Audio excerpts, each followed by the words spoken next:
Kondisi makam Vanessa Angel dan sang suami Bibi Andriansyah mendadak jadi perhatian publik.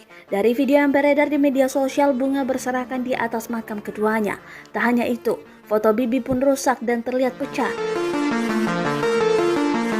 Hal itu diketahui melalui postingan akun Instagram @lambetura_official pada Selasa 9 November 2021. Dalam postingan video tersebut terlihat kondisi makam Vanessa Angel dan Bibi Andriansyah yang begitu berantakan. Buket bunga dari pelayat pun terlihat berserakan di atas makam Vanessa Angel dan Bibi Andriansyah.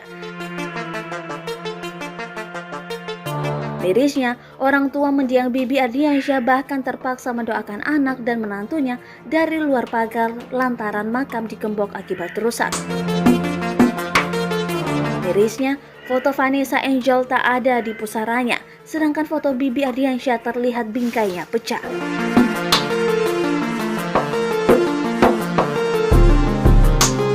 Semenjak keduanya dimakamkan pada Jumat 5 November 2021 di TPU Malaka, Jakarta Barat, banyak warga yang mendatangi makam tersebut.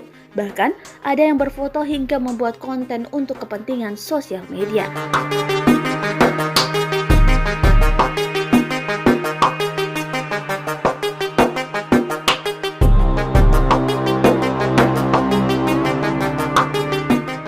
Terima kasih sudah nonton. Jangan lupa like, subscribe, dan share ya.